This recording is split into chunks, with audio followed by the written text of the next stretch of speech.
Good evening to all of you. Now we know we've got an eager panelist awaiting here. I'm honored to be hosting or moderating the final session of the day here, Summit of the Future, What Next? And over the course of the next 45 minutes, we're really going to be focused on that key question, which is what next? We're coming out a few weeks removed from the Summit of the Future, the successful adoption of the Pact for the Future. But as we know, and we've been talking about today, the clock is ticking, 6 years out from that initial deadline that was set for sustainable development goals. And the latest report certainly points to progress coming to a halt. And we really want to focus here on how we move the needle forward, specifically on the international financial architecture, how that needs to be reformed to increase capital specifically for developed countries and ease pressure on those countries. The price tag is a pretty steep one, as you know.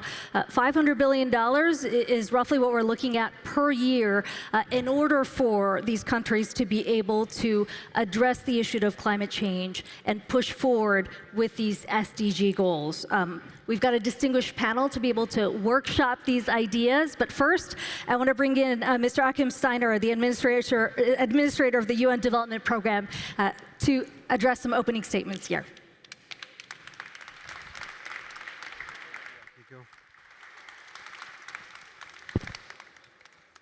Is it? Yes, it is working. Thank you, Akiko. Excellencies, ladies and gentlemen.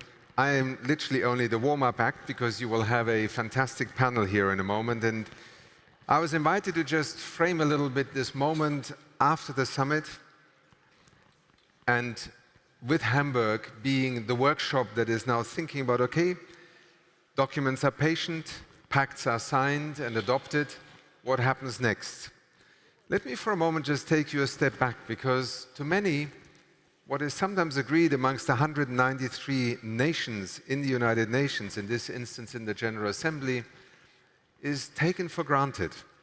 Now, there are many politicians in this room here, and you know that sometimes in your community, in your village, it already can take years to reach an agreement about one project, one policy.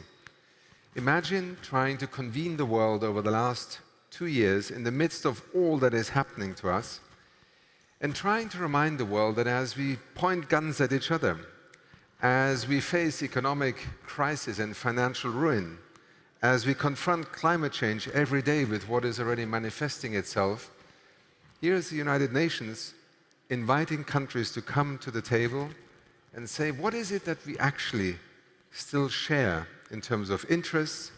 Where are we engaged in things that are of a global public good nature? And why should we believe that giving expression to that in a pact for the future makes any difference whatsoever? In a moment, you will have my dear colleague, Guy Ryder, who is the Secretary General's senior advisor, if I may put it in those terms, but he's actually much more in terms of the story of the Summit for the Future. And he will speak to you about the significance of some of what was fought over very hard. But the truth is, these documents are not just documents. They are testimony to a world that is either able or unable to agree on what matters. And particularly in multilateralism, sometimes a pact for the future is not describing the dream world of tomorrow. It is taking a very harsh look at what it is that we have left, on which we can agree on, we must work together on. Now, viewed from the second perspective, this Pact for the Future is actually remarkable. And to all those who either think multilateralism is dead or the world has nothing left but to turn on each other, you should feel a moment of, I think, joy and happiness, because actually in this pact are remarkable things on which countries agreed in the end. They must work together. My second message is that we, as we do in the United Nations, the end of one summit is the beginning of preparing for the next one. And in fact, 2025 will see again the United Nations bringing us together on two extraordinarily important topics. In fact, on three, some would say. But let me pick out two for the moment. One is the World Social Summit. And to those of you who appreciate the implications of that in terms of what is happening in our societies will understand that when we talk about a World Social Summit, we are putting our finger on a wound that is very sore. inequality, discrimination, racism, hatred, gender-based violence.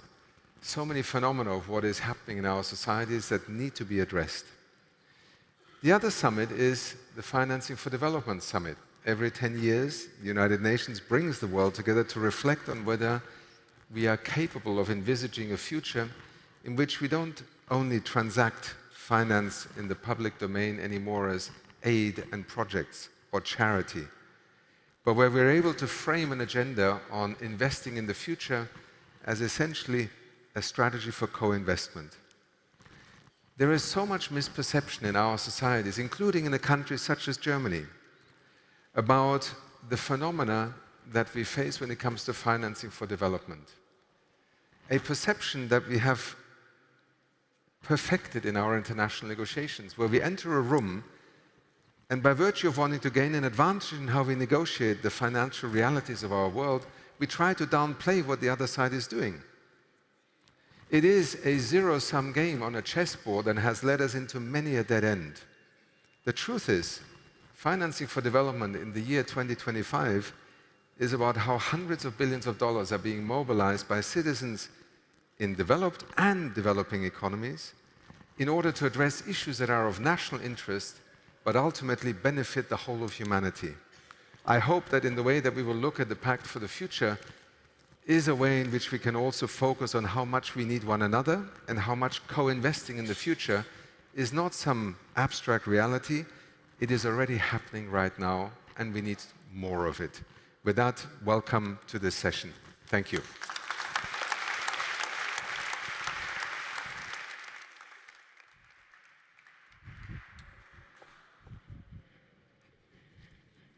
Thank you, Achim Steiner, for those opening statements. Before we get started today, just a programming note, we've got simultaneous translation, French and English, for those who will be listening in.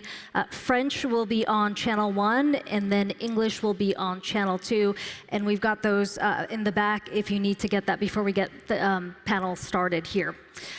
So we've got a distinguished panel, as I said, and I want to bring our guests onto the stage here. First, we've got Her Excellency Judith Suminwa Tuluka. She is the Prime Minister of the Democratic Republic of the Congo. Please welcome to the stage.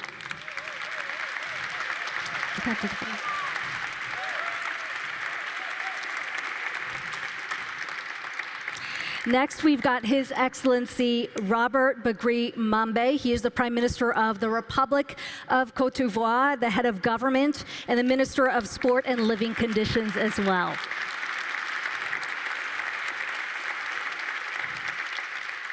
Next, we've got Nudhara Yusuf, co-chair of the 2024 UN Civil Society Conference. Welcome to the stage.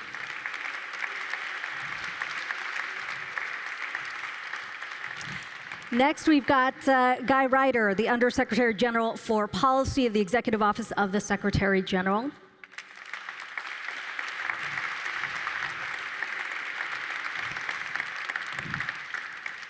First, though, we want to start with a conversation with the Honorable Obete Kandoze. He's the Director General for National Planning of Namibia.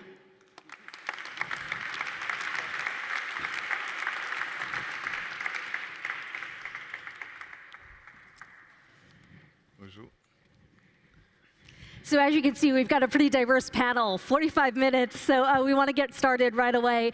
Mr. Kandoze, I want to start with you. Coming off the success of the Summit of the Future, as we've established, you co-facilitated the adoption of the Pact for the Future with Germany. We're a few weeks out from here, but how do you view the outcomes of the summit? Thank you, and good evening, everyone. We are on the right path. We take it as a positive start. The world is reviewing itself. We keep crying for financing. We can't move programs. SDGs are meant to change lives. So if this is a reset for how the world is going to tackle the next development initiatives and how the rest of the world should move to some sense of equality and some sense of development for the betterment of not leaving anyone behind, then we are in it. That's how we take it.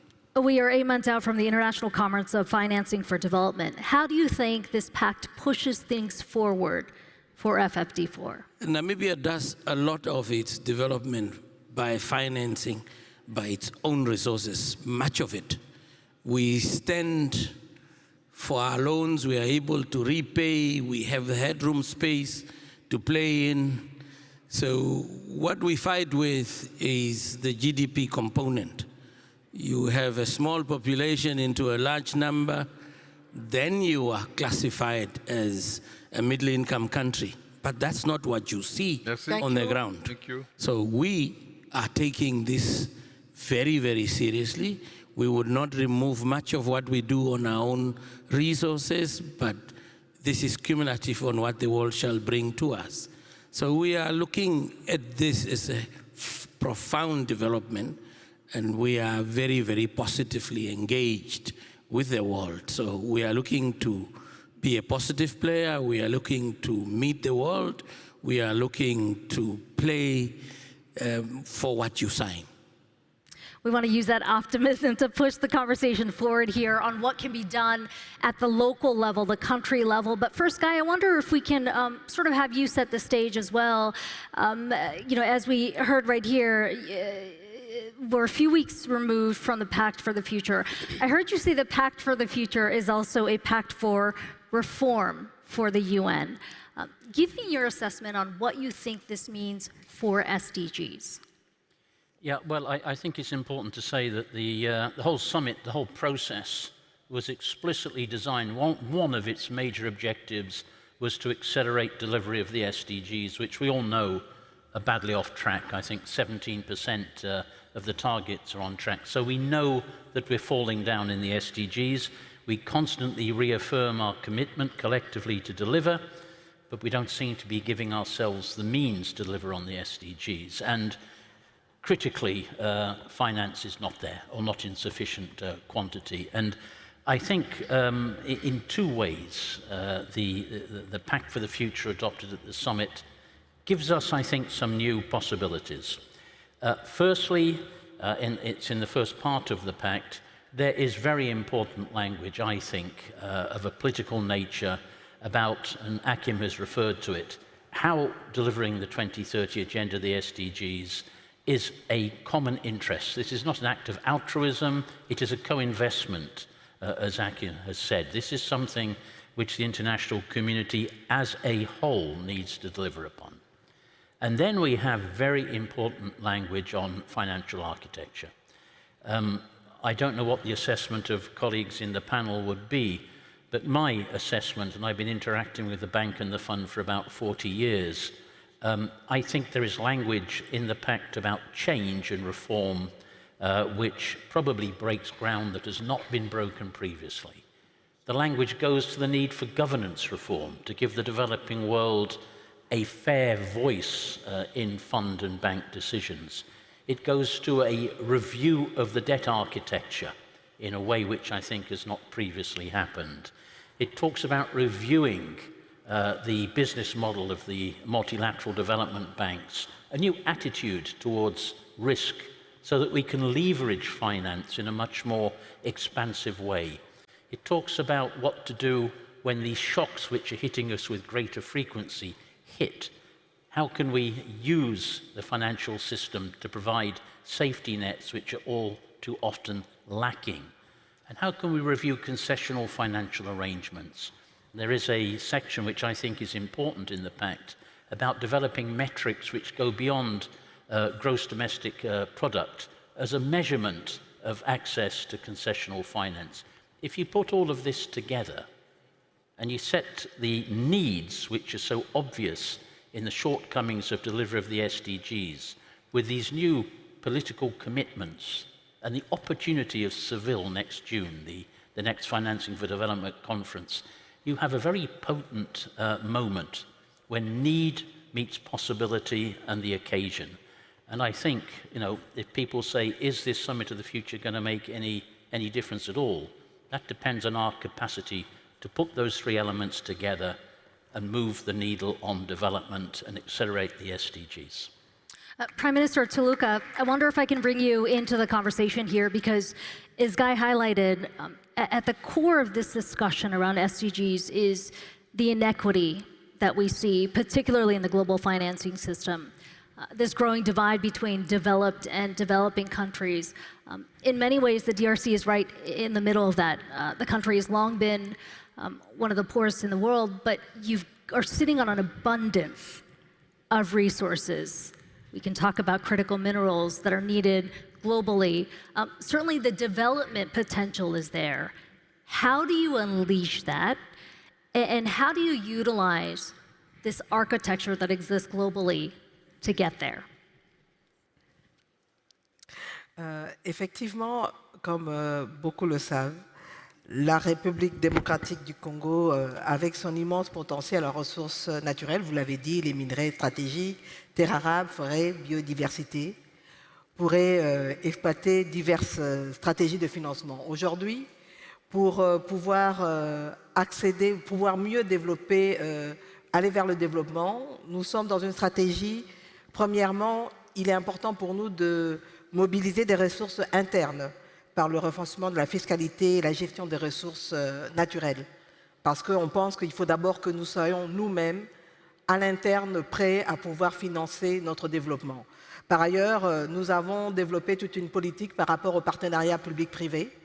Il a été important de mettre en place un cadre législatif qui va pouvoir permettre de mettre en œuvre ce partenariat-là. Et grâce à ce partenariat public-privé, en tenant compte des investissements qu'on pouvait avoir dans le secteur privé, nous pouvons aujourd'hui accéder par exemple à l'énergie parce que nous avons des possibilités, des gens qui veulent investir dans ce secteur-là. Je prends aujourd'hui toutes les négociations qui sont en cours avec le programme INGA qui va permettre de produire 44 000 kWh. Si on y arrive, eh ben, c'est un des partenariats publics-privés qu'on pourrait avoir au niveau du pays. Autre chose, on voudrait aussi renforcer notre accès au niveau des financements internationaux.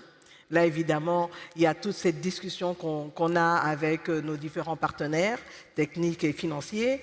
Il y a aussi la nécessité pour nous aujourd'hui de mieux profiter de l'économie du climat, particulièrement dans le cadre de l'opérationnalisation du marché du crédit carbone. Donc ça aussi, c'est un élément sur lequel nous comptons vraiment exploiter. Mais l'autre chose qui est importante pour nous aujourd'hui, c'est la diversification de nos sources de revenus. Vous avez parlé des minerais. Aujourd'hui, la RDC dépend à 80% de l'exportation de ces minerais, mais produits bruts. Et pour nous, il est important qu'on aille dans la transformation pour donner une valeur ajoutée à ces minerais-là. Et ça nous permettrait déjà, d'ailleurs, ça contribuerait à exporter vraiment des produits finis ou semi-finis. Et donc déjà, en termes de transport, on diminuerait aussi le mécanisme de pollution en production de pollution avec la production de carbone.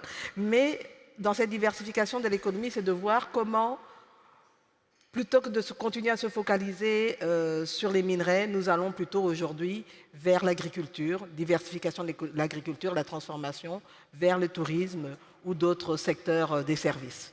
Alors, ce qu'on peut dire aussi qui est important pour nous, c'est, j'ai parlé des financements internationaux, des investissements privés étrangers, et là, il y a toute une série de réformes que nous sommes en train de faire pour l'amélioration du climat des affaires. Ça va de la sécurité juridique aux facilités fiscales, mais la lutte contre la corruption, parce que besoin d'une bonne gouvernance pour pouvoir permettre de sécuriser les investisseurs privés. Alors, on peut aussi citer, par exemple, tout le développement qu'on est en train de faire dans le cadre de l'industrialisation, avec la mise en place des zones économiques spéciales, qui viennent évidemment avec tout un packaging en termes de facilités fiscales et autres. Donc tout ça, c'est quand même un certain nombre de stratégies qu'on a mis en place. La dernière, je voudrais peut-être parler aussi de la digitalisation. On le dit, aujourd'hui, c'est un élément important. Si nous voulons mieux collecter nos impôts, mieux les utiliser les recettes et donner moins l'accès à la corruption, il est important d'aller vers cette digitalisation. Donc c'est un peu dans ce sens-là que nous sommes en train de travailler pour pouvoir assurer le financement de notre développement.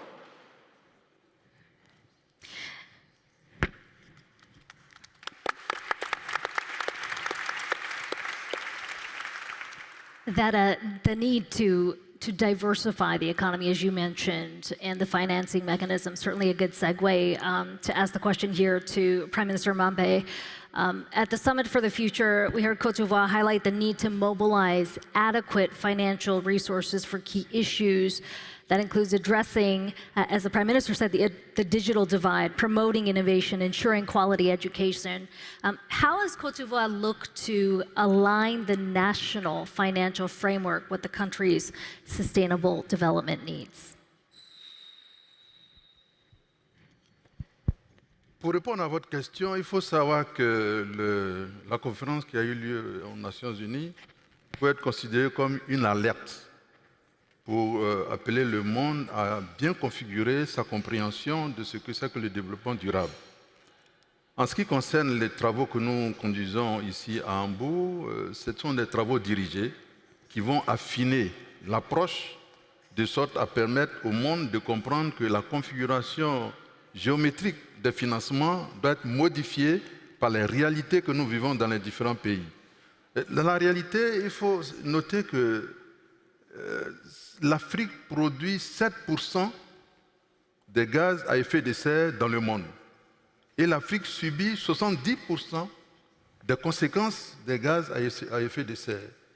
Et ce qui est important de noter aussi, c'est que devant les conséquences des gaz à effet de serre, l'Afrique n'a pas suffisamment d'infrastructures pour répondre aux exigences de configuration d'une approche véritable pour lutter contre les effets de gaz à effet de serre.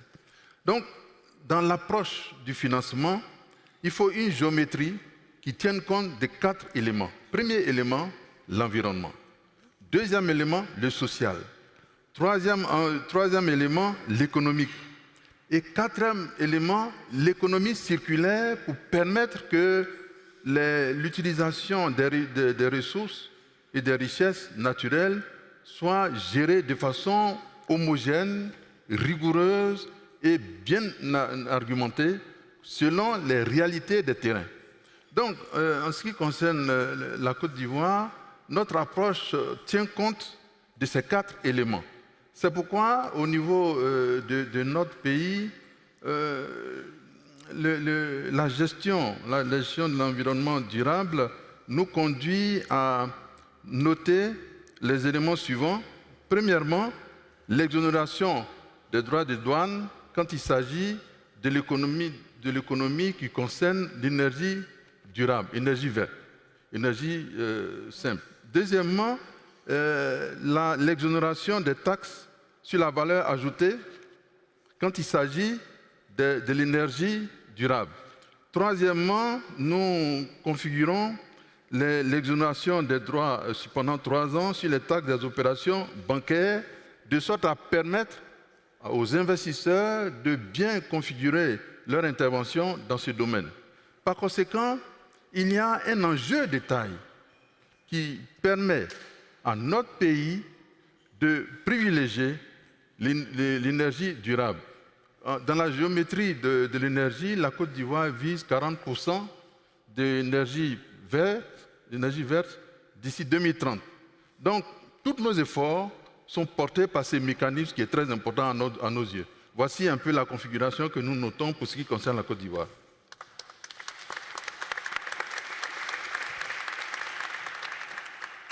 If I can follow up very briefly there, when you say 40% by 2030, how far along are you in that goal?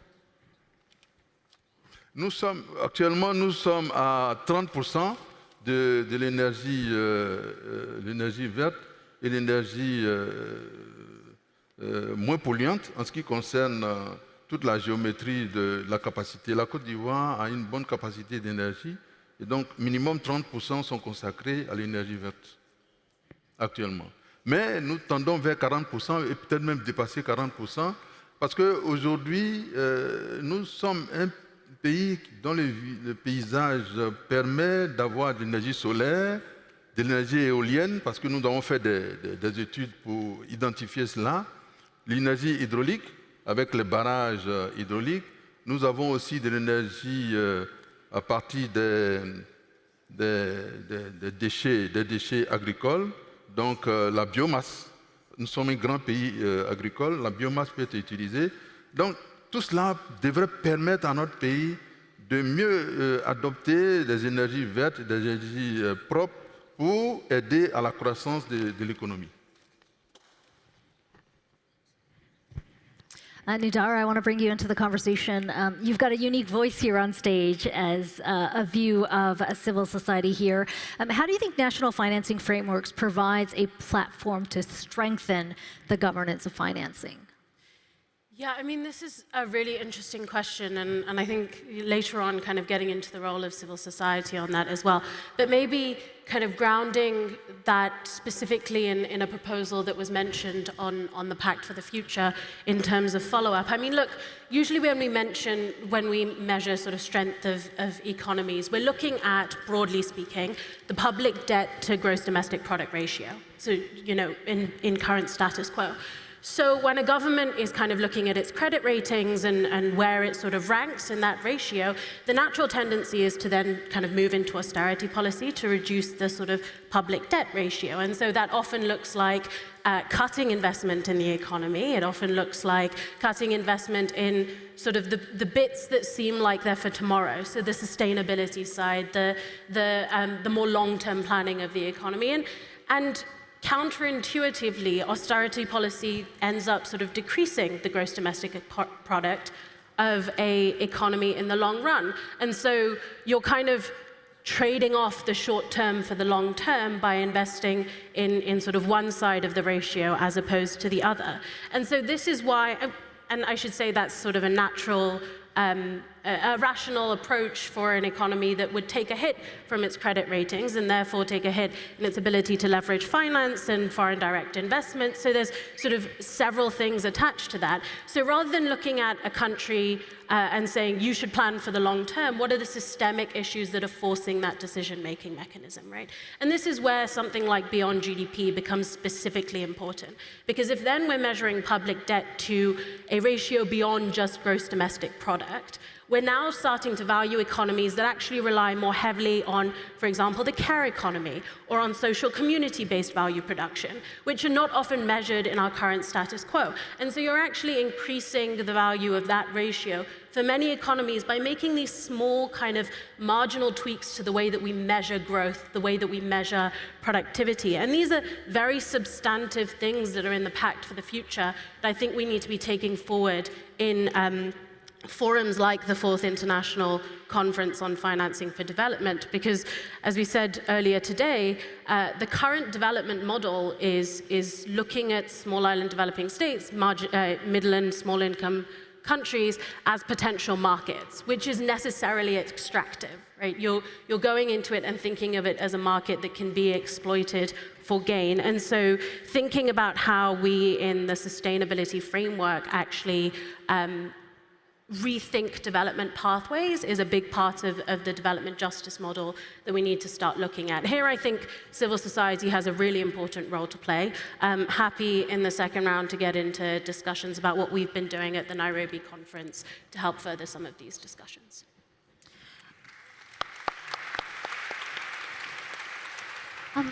Prime Minister Tuluka, you know, you just heard Nudhara talk about the tweaks that can be made to the architecture of financing. We've talked some about the tensions that exist a bit between climate financing and development financing. How can the two be better aligned and scaled?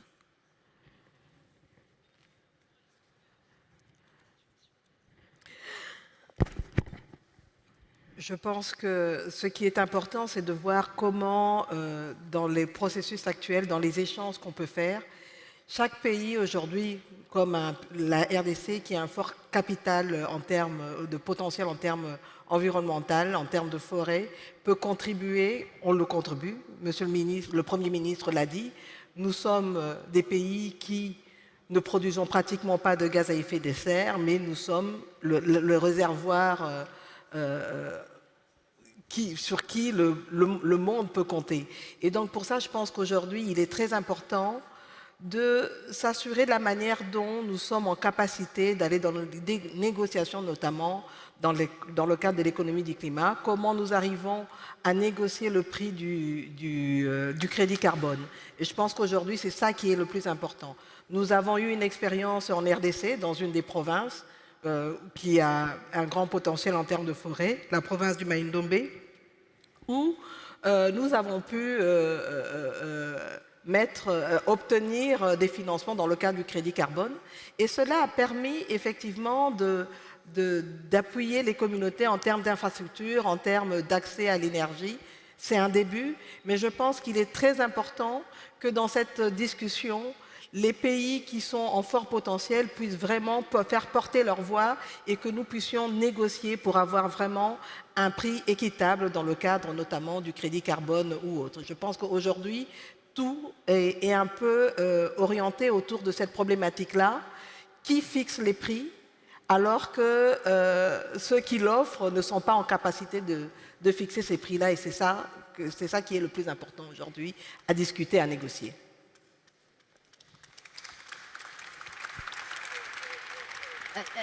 As a follow-up here, do you find that those discussions are moving? Could you repeat, please? Yes. As a follow-up to what you just said about having to negotiate these prices in a country like the DRC, having a seat at the table here, do you feel like that needle has moved in the right direction?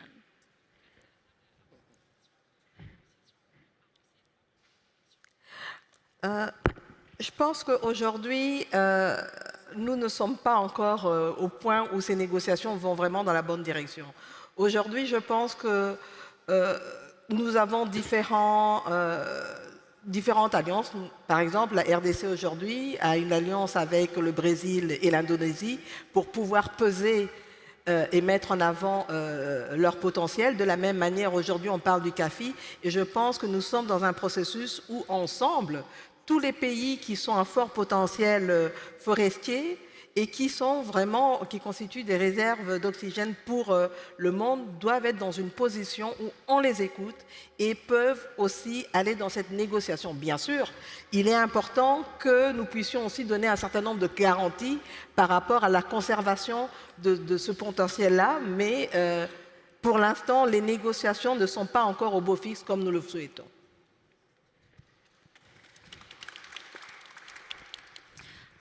Prime Minister Mambé, as we think about implementation of this pact at the country level, how are you thinking about the next steps, and what is the support you need from the international community? Alors, il faut savoir que de ce point de vue, il y a dans la configuration du monde deux grandes zones. Une zone qui produit les gaz à effet de serre et une zone qui produit de l'oxygène pour annuler les effets néfastes des gaz à effet de serre. Nous avons l'Amazonie, toute la bande verte de l'Afrique au sud du Sahara jusqu'au bassin du Congo et toute la zone qui va jusqu'au Mekong. Donc toute cette zone est la réserve de richesses en Occident pour protéger le monde entier. Il se trouve que là se pose le problème de la qualification de ce que nous appelons le prix carbone.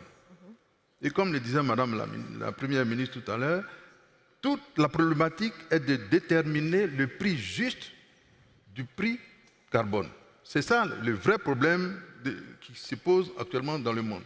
En Côte d'Ivoire, nous avons identifié, après avoir fait les études du plan carbone, du plan climat sur toute l'étendue du territoire, nous avons identifié 513 projets. 513 projets. Et nous avons vu qu'il y avait 53 projets qu'on pouvait présenter sur le plan international pour capter des crédits. Alors, se pose alors le problème de savoir comment mettre en évidence notre richesse en prix carbone pour que les 53 projets soient négociés au meilleur tarif possible. C'est là toute la problématique. Donc, pour réussir cela, nous sommes appuyés sur la coopération avec le FMI, avec la Banque mondiale, avec les pays européens et avec des banquiers internationaux pour que, sur la base de notre cadre institutionnel que nous avons défini pour bien identifier le prix carbone, nous avons engagé des négociations. Et ces négociations nous permettent de comprendre que nous aurons besoin à peu près, dans une première phase, de 1 milliard de dollars pour les premiers projets. Ensuite, nous allons continuer les négociations pour mettre en évidence que finalement, même si nous réalisons ces projets, il faut que nous changions ce qu'on appelle les termes dogmatiques de notre approche de l'environnement. Par conséquent, l'environnement ne pourra atteindre son plein projet, son plein mécanisme que si nous accompagnons cela de l'économie circulaire. Voyez-vous? De sorte à ce que l'économie circulaire vienne en appui au projet que nous allons réaliser. L'économie circulaire devant nous permettre de protéger nos productions, de les utiliser, de les recycler, de façon à rendre beaucoup plus opérationnel tout ce que nous allons faire. Voici à peu près la configuration que nous avons adoptée. Mais pour terminer, il faut dire que finalement, la compréhension de l'environnement devait nous permettre de comprendre qu'il y a 3 éléments qui sont en jeu. D'abord, la création, l'homme et les activités de l'homme. Comment faire en sorte que l'harmonie soit créée entre ces 3 éléments? Toute la problématique est là.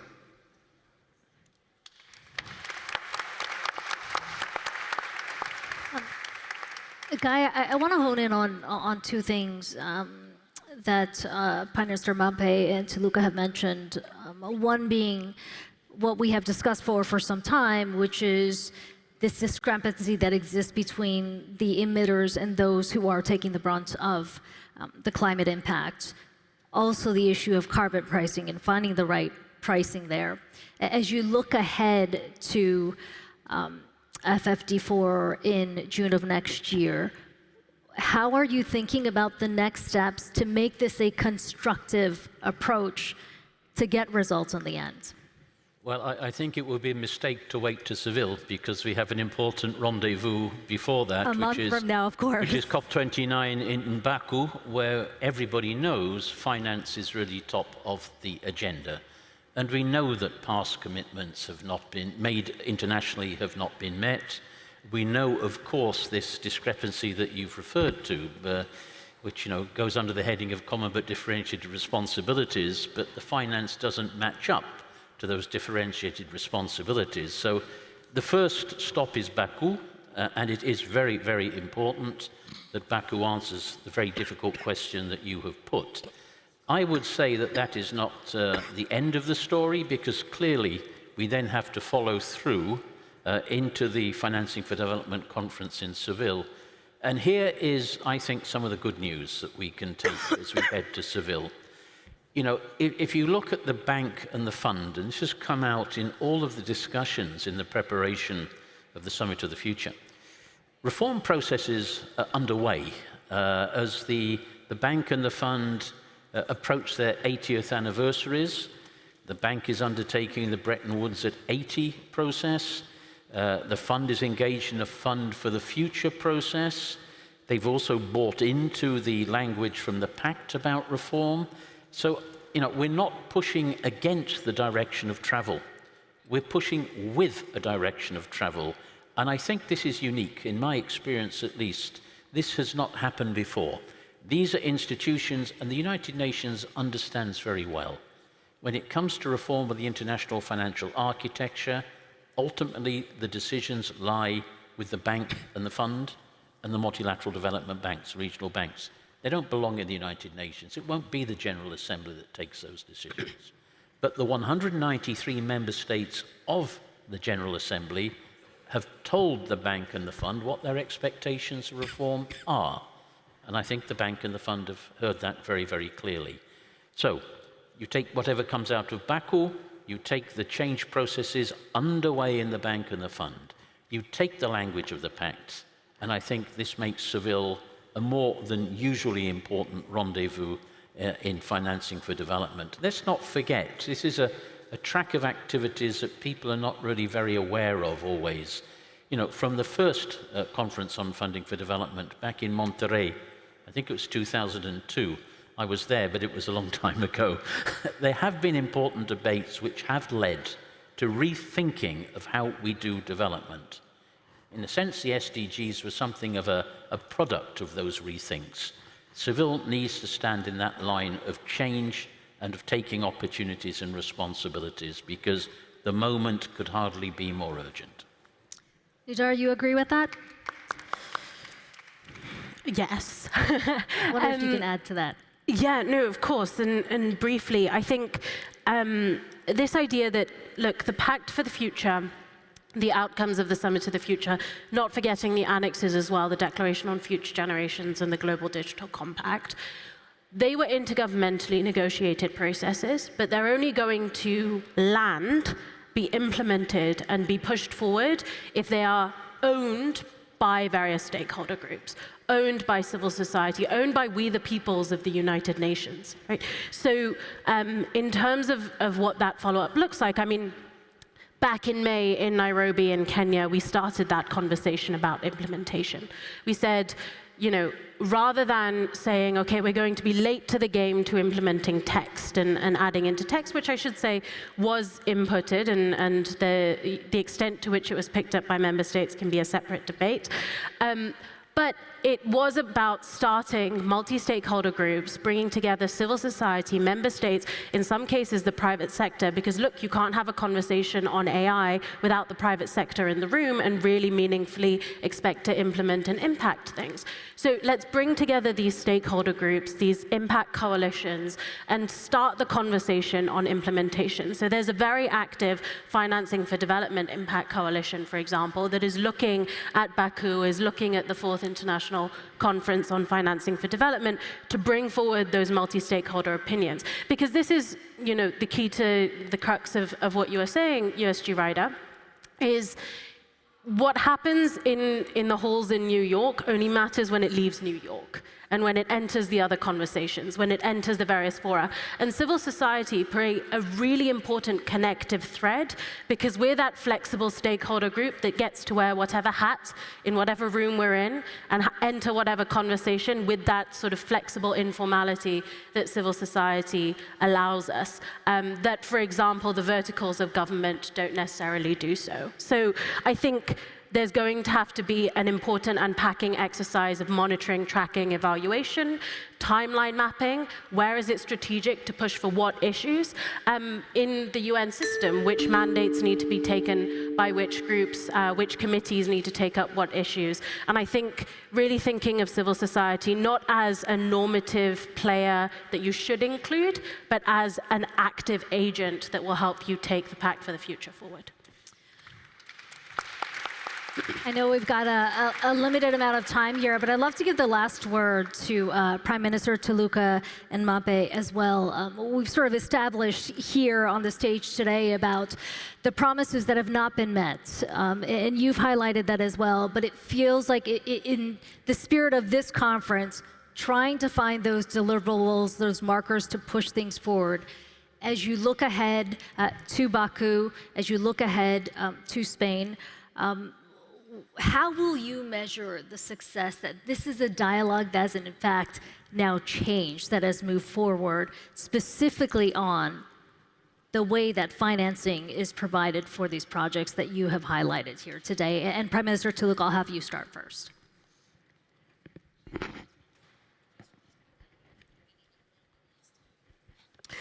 Oui, je pense que nous sommes arrivés à un stade où justement, au niveau de cette conférence, nous sommes en train d'aller vers une nouvelle voie.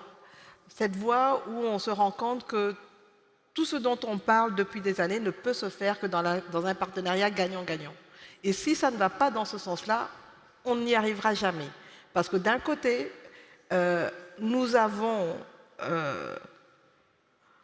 une offre limitée. De l'autre, nous avons une demande importante.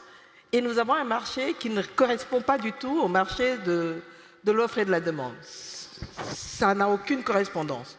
Donc aujourd'hui, nous sommes vraiment dans un processus où il faut rétablir les choses et se dire, à partir du moment où nous sommes un certain nombre, RDC, Pays Solutions, le bassin du Congo, l'Amazonie, etc., tous en train de discuter de cette problématique, comment nous, en tant que poumons, nous pouvons préserver le monde, préserver l'avenir de nos enfants, préserver les jeunes, comment nous pouvons dans ce cadre-là aussi être rétribués, parce que ce n'est pas quelque chose où on le fait parce que nous sommes gentils. Non, on le fait parce que nous jouons un rôle important dans le monde et les efforts que nous faisons pour préserver cet environnement doivent être rétribués à juste titre. Et donc, pour moi, à partir du moment où nous allons pouvoir avoir une négociation franche, une discussion transparente sur le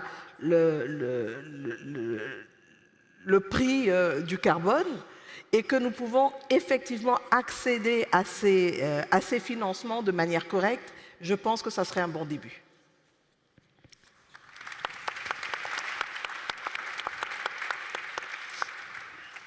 Pour résoudre les problèmes, il faut deux choses. La première, il faut une architecture de financement du développement qui va s'appuyer sur, d'abord, des taux d'intérêt faibles, une durée de maturité longue et des délais de grâce qui tiennent compte de la capacité à mettre en œuvre les actions.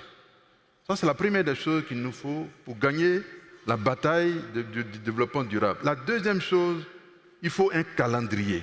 Se donner un calendrier. Nous commençons à tel moment, nous réalisons telle chose à tel moment, et nous évaluons ce que nous avons promis et ce que nous avons réalisé, de sorte à apporter les corrections. Et la dernière chose que je voulais dire, c'est que finalement, la gestion du développement durable n'est pas la compilation de plusieurs actions, c'est une philosophie de vie dans laquelle chacun reconnaît son rôle. Quand on a produit des gaz à effet de serre, eh bien, on participe à l'annihilation de ces gaz à effet de serre. Quand on a des crédits carbone, eh bien, on en profite pour se développer. Je vous remercie.